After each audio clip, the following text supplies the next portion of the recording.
Here's something Acura doesn't want you thinking about too carefully. The 2027 ADX is being marketed as the reliable luxury crossover that'll last you through retirement. But when you dig into the engineering decisions they've made, when you look at the parts they're using and where they're sourcing them from, a very different picture starts to emerge. I've spent the last 3 months talking to technicians, analyzing teardown reports, and comparing this vehicle to the Acuras you and I remember from 20 years ago. What I've found is going to surprise you, and it might just save you from making a $35,000 mistake. The question we're answering today isn't whether the ADX is a nice vehicle. It's whether this thing will still be running strong in 2037, whether you'll spend more time at the dealership than you will on the road, and whether Acura has genuinely engineered this for the long haul, or if they're just riding on their reputation while cutting corners you can't see on the showroom floor. Let me start with something that should concern anyone who remembers what Acura used to stand for. The 2027 ADX shares exactly 0 major components with the vehicles that built Acura's reputation. The Integra, the Legend, the early MDX models that you could drive to 300,000 miles without thinking twice about it. Those were essentially Honda products with better materials and sound deadening. The ADX, it's built on an entirely new platform, uses a turbocharged engine architecture that's only been in production for 3 years, and incorporates technology systems that didn't exist when you bought your last vehicle. That's not automatically bad, but it means we're dealing with an unknown quantity wearing a trusted nameplate. Now, before we go further, I need you to understand something about modern reliability ratings. When Consumer Reports gives a vehicle a projected reliability score, they're often working with limited data on first-year models. When J.D. Power publishes their initial quality study, they're measuring problems in the first 90 days of ownership. Neither of these tells you what really matters to someone who plans to keep a vehicle for 10 or 15 years. They don't tell you about the transmission that starts slipping at 80,000 miles, the infotainment system that becomes obsolete and unsupported, or the electrical gremlins that show up after the warranty expires. That's the information you actually need, and that's what most reviewers either don't know or won't tell you. Here's what we do know about the ADX of fundamental engineering. It uses a 1.5-liter turbocharged 4-cylinder engine producing around 200 horsepower. This is the same basic engine architecture found in the Honda Civic and CR-V, but with modifications for the Acura application. In theory, that's promising because Honda's turbo 4-cylinder has shown decent reliability in those applications. But here's what most people aren't considering. That engine in a Civic weighs about 3,000 pounds fully loaded. In a CR-V, you're pushing maybe 3,600 pounds. The ADX tips the scales at nearly 4,000 pounds when you add passengers and cargo. You're asking that little 1.5-liter engine to move significantly more mass, which means it's working harder, running hotter, and experiencing more stress on every component from the turbocharger to the piston rings. I've talked to technicians who work on the CR-V with this engine, and they'll tell you that when these vehicles are used for towing or consistent heavy loads, they start seeing turbocharger issues around the 90,000 to 120,000 mile mark. Oil consumption becomes a concern. The direct injection system that helps this engine make decent power also means carbon buildup on the intake valves, which Honda doesn't address because there's no port injection to clean them naturally. For the ADX, which is heavier and will likely be driven in a similar duty cycle, this suggests you're looking at a carbon cleaning service every 60,000 miles at about $400 to $600 per service, and potential turbocharger replacement somewhere between 100,000 and 150,000 miles at a cost of $2,500 to $3,500 including labor. But here's where it gets more interesting, and this is something I want you to file away because we'll come back to it. Acura offers a higher output version of the ADX, with a 2.0-liter turbocharged engine making about 270 horsepower. This engine has a much shorter track record, and the examples we've seen in the Accord have had some concerning patterns. There have been reports of premature timing chain stretch, oil dilution in cold weather driving, and fuel system issues. Honda issued a software update to address some of these concerns, but the fundamental question remains. Is this an engine that's going to run for 200,000 miles with basic maintenance? Or are we looking at significant repairs before you hit 6 figures on the odometer? The honest answer is we don't know yet, and that uncertainty is exactly what you need to factor into your decision. Now let's talk about the transmission, because this is where I think Acura made a decision that prioritizes showroom performance over long-term durability. The ADX uses a continuously variable transmission, a CVT, which isn't inherently bad. Plenty of vehicles use CVTs successfully. But CVTs have a track record in the real world, and that track record isn't pretty when you look at long-term ownership. The Nissan CVT has been a disaster, with widespread failures between 60,000 and 100,000 miles. Toyota's CVT in vehicles like the Corolla has been better, but still shows higher failure rates than their traditional automatics. Honda's CVT, which is what Acura uses, falls somewhere in between. It's better than Nissan's, not as proven as a traditional automatic. Here's what you need to understand about CVT reliability. These transmissions use a belt or chain running between two variable diameter pulleys. The fluid is absolutely critical. If you extend your drain intervals, if you use the wrong fluid, if the transmission runs hot because you're driving in stop-and-go traffic or towing, that belt or chain starts to slip. Once it starts slipping, you're on borrowed time. Unlike a traditional automatic where you might nurse a failing transmission along for months or even years, a CVT tends to fail more suddenly. One day it's shifting fine. The next day you're getting a transmission warning light and a repair estimate between $4,000 and $7,000. Acura specifies that the CVT fluid should be changed every 30,000 miles under severe service conditions. Now, here's the thing about severe service conditions. If you live in an area with temperature extremes, if you drive in stop-and-go traffic regularly, if you occasionally haul a full load of passengers and cargo, you're operating under severe service conditions. Most people are. That means you're looking at CVT fluid changes at 30,000, 60,000, 90,000, and 120,000 miles, at about $250 to $350 per service. That's an additional $1,000 to $1,400 over the first 120,000 miles compared to a traditional automatic that might only need 2 fluid changes in that same interval. And if you skip one of these services, if you stretch it to 40,000 or 50,000 miles because your budget is tight that year, you're dramatically increasing your risk of premature transmission failure. Compare this to what Lexus is doing with the UX, which is roughly comparable in size and priced to the ADX. Lexus offers a traditional automatic transmission in their non-hybrid models. It's not as smooth, it doesn't get quite the same fuel economy numbers, but it's a transmission architecture they've been building and refining for 20 years. When you look at the long-term reliability data on Lexus vehicles with traditional automatics, you see transmission replacement rates under 2% over the first 10 years of ownership. The Honda CVT, we're seeing failure rates closer to 6 to 8% over that same period. That might not sound like a huge difference, but when you're the one facing a $6,000 repair bill, that statistical difference becomes very real. Now, here's where we need to talk about something that most reviewers completely ignore because it doesn't fit into a 10-minute video: parts availability and cost in the long term. Let's say you plan to keep this ADX for 12 to 15 years. You're going to need parts that aren't routine maintenance items. A window regulator fails, you need a replacement headlight assembly, the climate control unit stops working, the infotainment screen goes black. For vehicles built on high-volume platforms with shared components across multiple models, these parts remain available and relatively affordable because the aftermarket develops alternatives and there's economy of scale. For vehicles built on unique platforms with specialized components, particularly luxury vehicles, you can find yourself paying premium prices for parts years down the road. The ADX is built on a platform that's currently only used for this vehicle and potentially its European counterpart.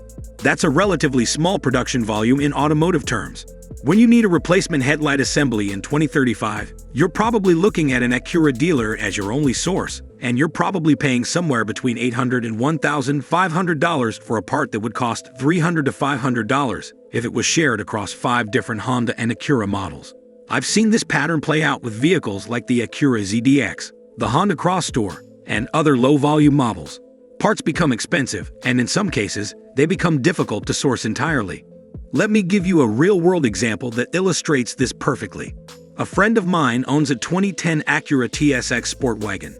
Beautiful vehicle, well built, but it was a low-volume model. Last year, he needed a replacement taillight assembly, not the bulb, the entire assembly because the housing had cracked. The dealer wanted $950 for the part. There was no aftermarket alternative because so few of these vehicles were sold. He ended up finding a used part from a salvage yard for $300, but it took him 6 weeks to locate it. Now, imagine dealing with that kind of parts availability issue on a vehicle that's more complex, with more specialized components, and in a market where salvage yards might not stock the vehicle because it wasn't sold in large numbers. The counter-argument here, and it's a fair one, is that the ADX shares its infotainment system. many of its electrical components, and some of its interior parts with other Honda and Acura products. That's true, and it does mitigate some of the parts availability concerns. But the body panels, the lighting assemblies, the structural components, the suspension parts, those are specific to this platform, and that's where you could run into issues down the road. Here's something else that should factor into your reliability assessment. The warranty coverage on the ADX is identical to what Acura offers across their lineup. 4 years or 50,000 miles basic warranty, 6 years or 70,000 miles powertrain warranty. Compare that to what the Koreans are offering. Genesis and Hyundai provide 10 years or 100,000 miles on the powertrain. That's a massive difference, and it tells you something about the manufacturer's confidence in their product. Now, to be fair, Acura has historically had lower warranty claim rates than the Korean brands, so they're not pricing in the same level of expected failures. But if you're someone who plans to keep the vehicle beyond 100,000 miles, that shorter warranty period means you're self-insuring against major component failures sooner than you would be with a comparable Korean luxury product. Let's talk about the technology systems in this vehicle, because this is where I think the reliability picture gets particularly murky for someone who wants to own this vehicle long-term. The ADX comes standard with wireless Apple CarPlay and Android Auto, adaptive cruise control, lane keeping assist, automatic emergency braking, and a digital gauge cluster. It's also got wireless charging, a cloud-connected navigation system, and over-the-air update capability. On paper, that sounds great. In practice, it introduces multiple points of failure that didn't exist in the vehicles you and I grew up with. I want you to think about something.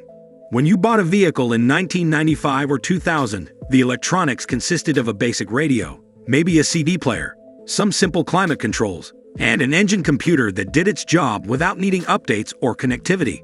Those systems worked for the life of the vehicle because they were simple, proven, and didn't depend on external services or infrastructure. Fast forward to today. The infotainment system in the ADX requires cellular connectivity to access many of its features. The over-the-air updates depend on that connectivity. The navigation system pulls real-time traffic data from the cloud. What happens in 10 years when Acura decides the cellular modem in your 2027 model is obsolete and they're not supporting it anymore? What happens when the app-based features you've been using stop working because the APIs have changed and your vehicle's software is too old to support them? I've already seen this play out with older connected vehicles. Owners of 2015 and 2016 vehicles with first-generation connected services are finding that features they paid for simply don't work anymore because the infrastructure has moved on. The vehicles themselves are mechanically sound, but the technology that was a selling point 10 years ago is now dead weight. For the ADX, with even more integration between the vehicle's core functions and these connected systems, this could become a bigger problem. If the infotainment system fails in 2037 and Acura isn't supporting that hardware anymore, you might be looking at a very expensive retrofit, or simply accepting that a significant portion of your vehicle's functionality is gone. Now here's where I want to bring in some historical perspective, because I think it's important to understand how Acura's reliability reputation was built and whether it still applies. In the 1990s and early 2000s, Acura was essentially selling Honda products with better materials, more sound insulation, and refined tuning. The engines were Honda engines. The transmissions were Honda transmissions. The fundamental architecture was Honda architecture. Honda had built a reputation for bulletproof reliability by engineering conservatively, using proven technology, and prioritizing longevity over cutting-edge features. That approach worked because customers valued reliability and were willing to accept less technology and slightly lower performance in exchange for vehicles that ran for 200,000 or 300,000 miles with minimal issues. The modern Acura lineup is different. They're using turbocharged engines to meet fuel economy regulations while maintaining performance. They're incorporating complex electronic systems to remain competitive with European luxury brands. They're prioritizing refinement and feature content over conservative engineering. This isn't necessarily wrong. It's what the market demands. But it does mean that the reliability equation has changed. The question isn't whether modern Acuras are as reliable as a 1998 Accord. Of course they're not, and nothing being built today is. The question is whether they're more reliable than the competition in today's market, and whether they're reliable enough to justify the purchase price and expected ownership costs. When you compare the ADX to its direct competitors, the reliability picture is mixed. Against the Lexus UX, which is probably the gold standard for reliability in this segment, the ADX likely falls short. Lexus has decades of data showing exceptional long-term durability, conservative engineering, and comprehensive dealer support. But the UX also feels dated inside, has less technology, and doesn't drive as well as the ADX. Against the BMW X1 or Mercedes GLA, the ADX should be significantly more reliable. German luxury brands have consistent issues with electronic systems, expensive parts, and high maintenance costs. A BMW might be more engaging to drive, but you're also looking at average annual maintenance costs that are 2 to 3 times higher than what you'd spend on the Acura. Against competitors like the Mazda CX-50, Volvo XC40, or Genesis GV70, it's harder to make clear distinctions. These are all modern vehicles with similar technology, similar engineering approaches, and limited long-term reliability data. The Mazda probably has the edge in mechanical simplicity and expected durability. The Volvo has a strong safety reputation, but questionable long-term reliability based on historical patterns.